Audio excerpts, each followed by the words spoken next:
Kali ini kita akan membahas alur cerita dari film aksi penuh ketegangan berjudul Sniper: Assassin's End yang dirilis tahun 2020.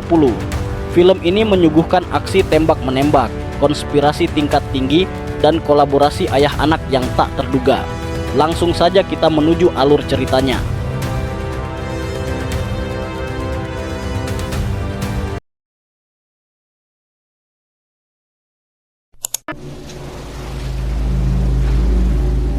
Kisah dimulai dengan menampilkan seorang penembak jitu wanita yang tengah bersiap untuk mengeksekusi targetnya. Dengan bantuan siaran langsung berita, ia menggunakan ketajaman mata helang dan keahlian menembaknya untuk mengenai sasaran dengan sangat presisi.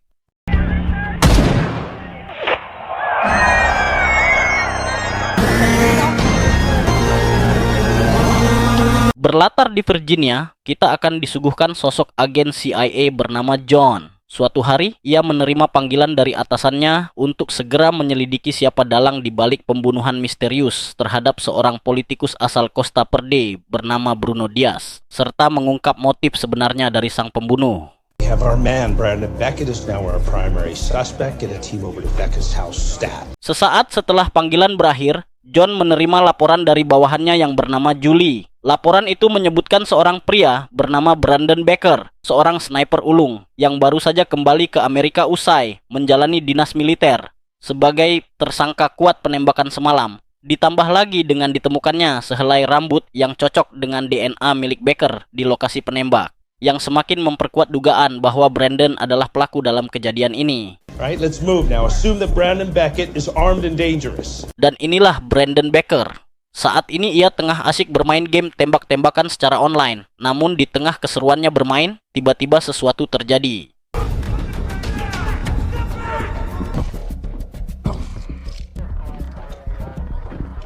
Selain tim SWAT yang menangkap Brandon, di lokasi itu juga tampak seorang wanita berbusana serba putih tengah mengamati proses penangkapan tersebut. Dan ketika wanita itu mengeluarkan sesuatu dari dalam tasnya, ia seakan memberi petunjuk bahwa dirinya lah sosok yang telah menjebak Becker saat ini.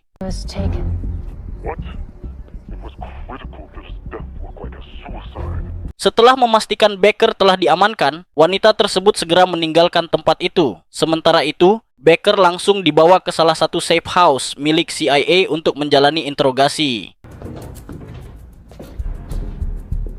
We know you killed Bruno Diaz.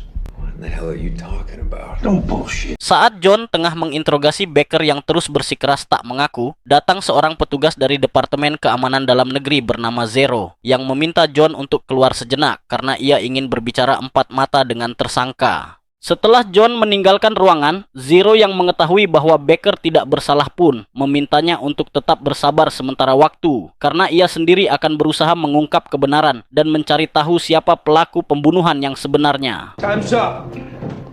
Get him up and out of here. Let's go.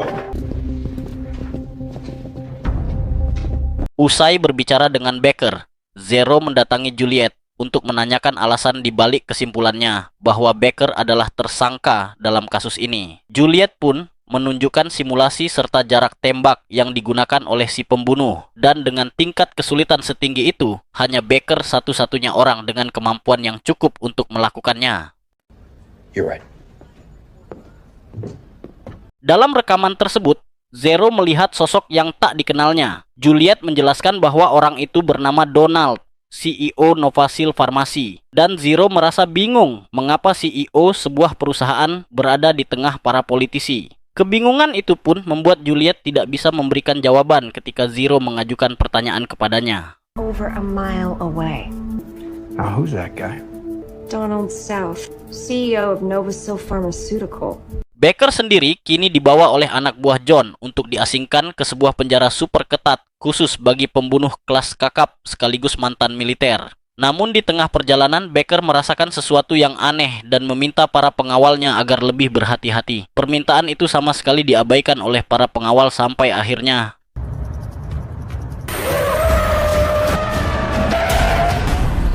tepat saat itu, mereka kedatangan tamu tak diundang, yaitu seorang pembunuh bayaran asal Rusia. Selain itu, ada juga seorang sniper wanita bernama Yuki Mifune yang mengintai kedua pihak yang tengah bertempur, sekaligus membantu pihak Rusia untuk menyingkirkan Becker dan para pengawalnya.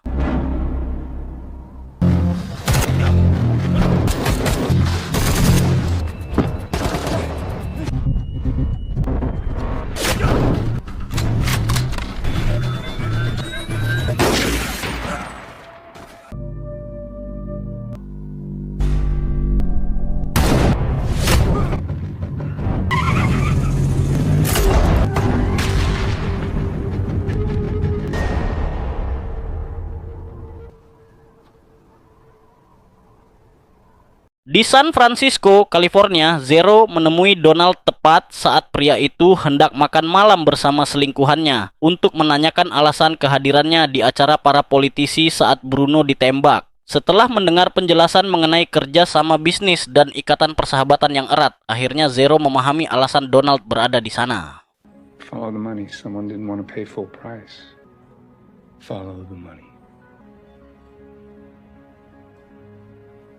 Saat tengah sibuk, John menerima kabar bahwa Becker diserang oleh pihak Rusia, sementara rekan agennya belum sempat menjelaskan situasi penyerangan secara keseluruhan. John pun langsung yakin bahwa Becker telah bersekongkol dengan pihak Rusia untuk melarikan diri. Our man was killed with a long-range bullet, not by the men on the scene. Becker saat ini sedang melarikan diri dengan niat mencuri sebuah mobil di tempat parkir. Namun, saat hampir berhasil mengambil mobil tersebut, polisi tiba-tiba datang dengan maksud menangkapnya. Sehingga Becker tak punya pilihan lain selain melawan, sehingga inilah yang terjadi.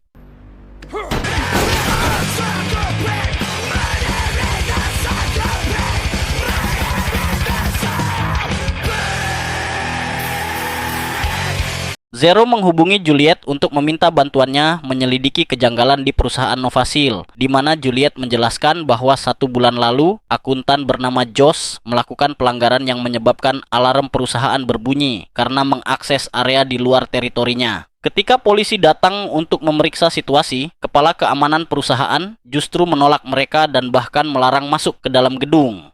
What's this accountant's name? Josh Strayhorn.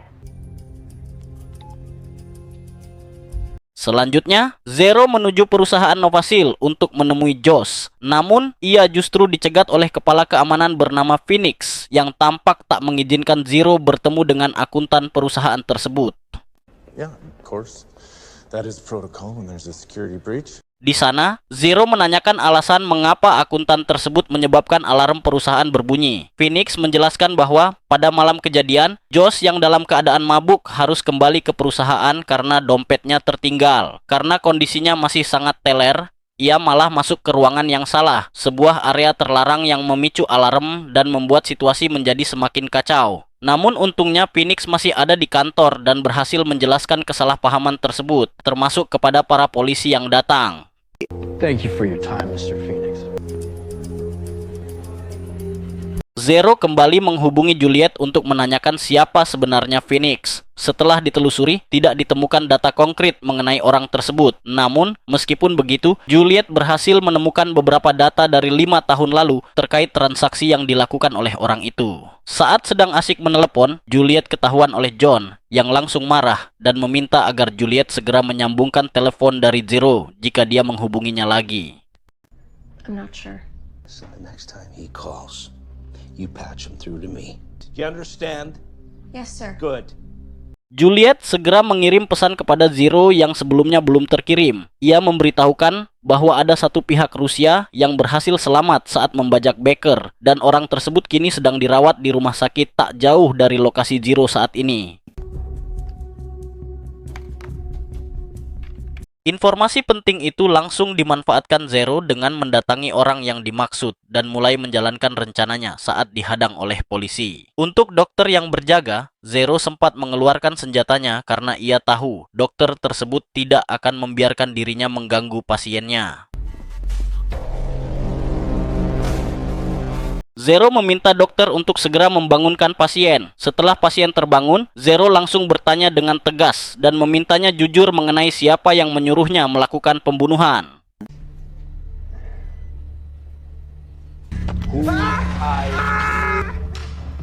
Pasien menjelaskan bahwa ia tidak tahu pasti siapa pelanggannya karena mereka hanya berkomunikasi lewat telepon. Selain itu, suara helikopter yang sangat keras membuat percakapan mereka menjadi kurang jelas.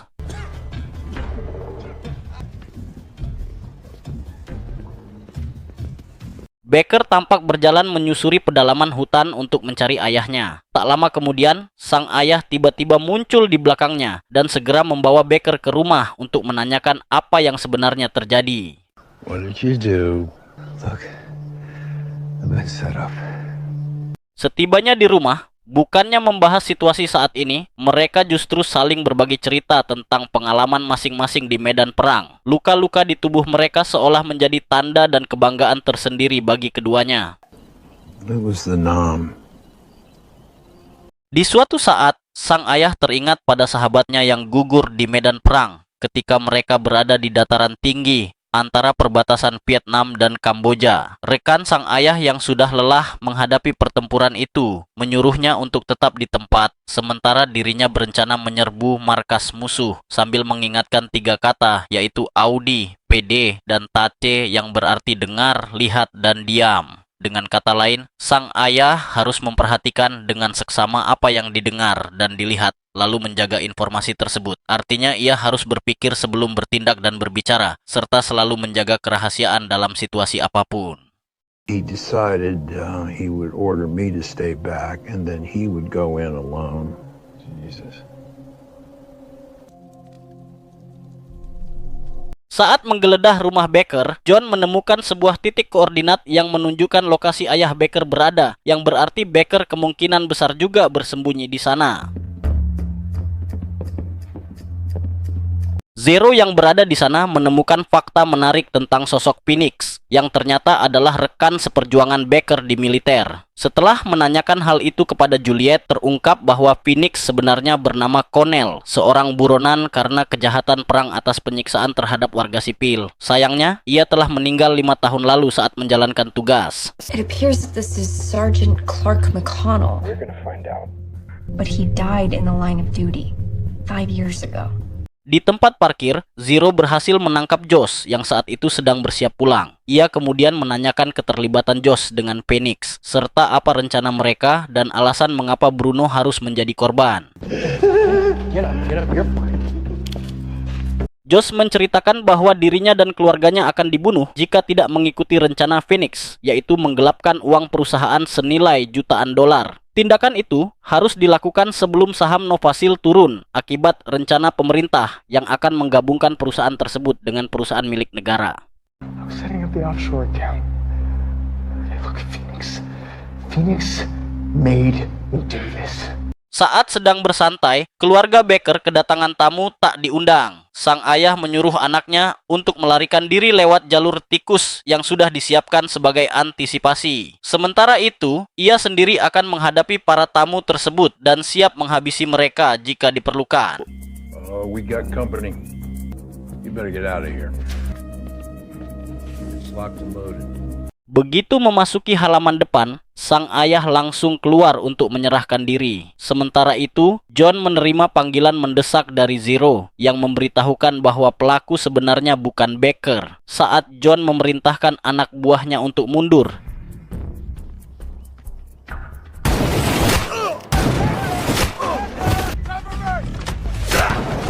Becker memilih untuk kembali dan mencari tahu siapa yang telah melepaskan tembakan. Sementara itu, sang ayah yang juga mantan sniper terus melacak asal tembakan sambil mengawasi keberadaan anaknya saat ini.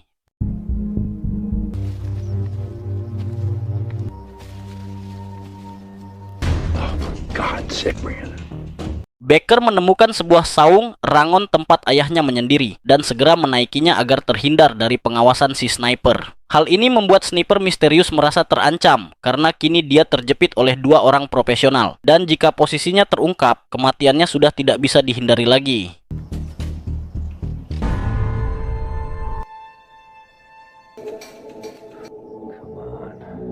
Expose yourself. I dare you.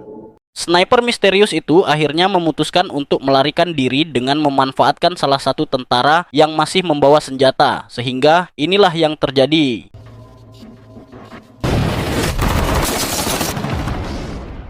Mendengar suara langkah dari balik semak-semak, Baker dan sang ayah akhirnya berpisah untuk mengepung sniper tersebut. Lokasi sniper misterius yang ternyata adalah Yuki Mifune berhasil diketahui oleh sang ayah tepat beberapa detik sebelum ia menembak anaknya. Mendengar suara tembakan, Baker segera berlari ke arah sumber suara untuk melihat apa yang sebenarnya terjadi. Setelah melihat Yuki Mifune hendak melarikan diri, ia dengan cepat mengejarnya dan inilah yang terjadi.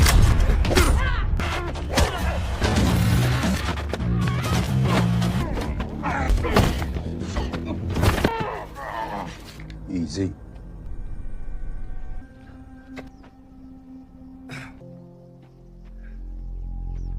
Zero sendiri pergi ke rumah Phoenix untuk bertamu. Namun karena tidak ada orang di sana, ia sebagai tamu yang sopan membuka sendiri pintu rumah, lalu menggeledahnya dengan harapan menemukan sesuatu yang penting.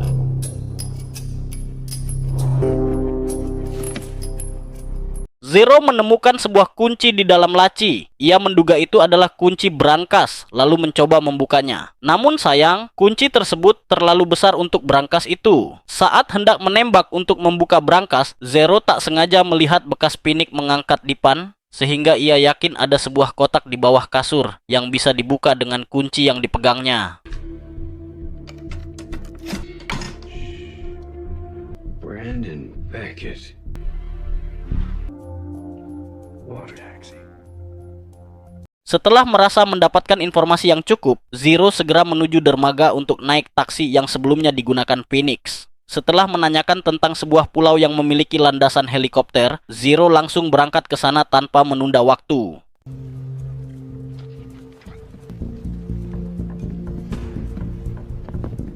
Setelah berhasil menangkap Yuki Mifune, Baker segera menghubungi pihak CIA menggunakan kamera milik tim SWAT yang telah gugur. Ia melaporkan bahwa dirinya tidak bersalah, sekaligus mengungkap siapa sebenarnya orang yang membunuh Bruno Diaz beberapa hari sebelumnya. We'll be here waiting. Juliet segera mengidentifikasi orang yang saat ini ditahan Baker. Setelah mendapatkan informasi bahwa Yuki memiliki julukan Lady Dexter Jepang, akhirnya John mempercayai apa yang disampaikan Baker dan mulai menyelidiki keterkaitan antara Lady Dexter dengan kematian Bruno. We need a connection between Lady Death and Bruno Diaz. Tak lama kemudian, tim SWAT susulan tiba di rumah sang ayah dan segera membawa ketiganya masuk ke safe house, di mana Baker kembali ditahan untuk diinterogasi. Namun tidak lama kemudian, ia langsung dibebaskan karena tidak ada bukti kuat yang menjadikannya tersangka. You're just doing your job, Agent Franklin. Baker yang penasaran mengapa Bruno harus mati mendapat jawaban dari Juliet tentang penggelapan uang yang akan dilakukan Phoenix, mantan rekan kerja Baker saat di militer. Phoenix berencana menggelapkan dana saat perusahaan Novasil digabungkan dengan perusahaan milik BUMN dengan memindahkan uang ke rekening luar negeri agar aksinya tersembunyi dan sulit terlacak. Look familiar? He's dead. Not anymore. Tepat saat Yuki Mifune akan dibawa ke penjara, Baker meminta John untuk menunda tindakan itu terlebih dahulu. Karena dengan bantuan Yuki, mereka bisa menemukan Phoenix yang bersembunyi. Sebab satu hal yang ia tahu, Phoenix sangat ingin membunuh Baker karena dendam yang tersimpan sejak mereka masih di medan perang. Revenge is just why he's trying to hang this on me. Let's make him think she's still out there trying. This will work. Akhirnya, Yuki kembali ke tempat asalnya untuk diajak bekerja sama. Yuki sendiri bersedia ikut dalam rencana yang dibuat Baker dengan satu syarat, yaitu dirinya harus kebal hukum meskipun telah melakukan pelanggaran yang sangat serius. I'm supposed to kill you. Setelah John menyetujui tawaran itu, Yuki segera menghubungi Phoenix untuk menagih bayaran atas pekerjaannya dengan meminta pertemuan untuk melakukan pertukaran, di mana Phoenix akan menerima Baker yang masih hidup, sedangkan Yuki mendapatkan pembayaran atas jasa yang telah dilakukannya.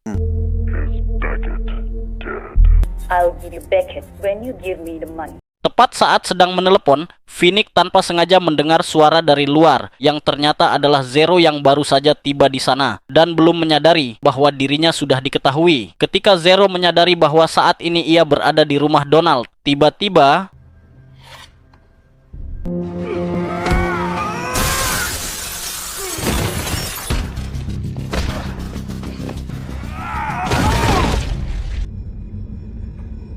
Dan benar saja, Phoenix dengan mudah mengalahkan Zero. Tak lama setelah itu, saat Phoenix hendak menghabisinya, Donald datang dari atas dan melarang Phoenix membunuh siapapun di rumah itu, terutama di dekat kolamnya. Phoenix yang hanya seorang bawahan tidak bisa berbuat apa-apa dan harus menurut, meskipun hatinya sangat bergolak oleh perintah atasannya tersebut.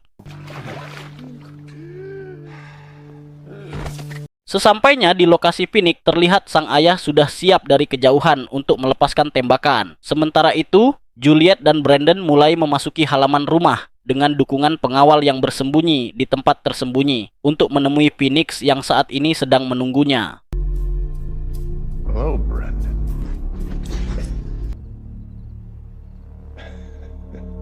Menyadari situasi yang tidak normal, Phoenix segera menembak Yuki tanpa ragu. Sementara itu, Baker yang sudah terbebas dari borgol langsung bertarung 1 lawan 1 dengan mantan rekannya tersebut. Sama seperti Zero, Baker juga dapat dengan mudah dikalahkan. Dan di tengah kekacauan itu, Yuki memutuskan untuk melarikan diri. Hingga akhirnya dia tak sengaja bertemu dengan Zero yang kemudian meminta bantuannya. Ketika Baker dalam tekanan, dia meminta ayahnya untuk melepaskan tembakan. Posisi Baker saat itu mengingatkannya pada kenangan masa lalu saat berperang bersama sahabatnya. Maka Baker yang tak ingin kehilangan Phoenix mengingatkan 3 kata, yaitu Audi, PD, dan tas, seperti yang dulu sahabatnya ucapkan, sehingga inilah yang terjadi. I trust you.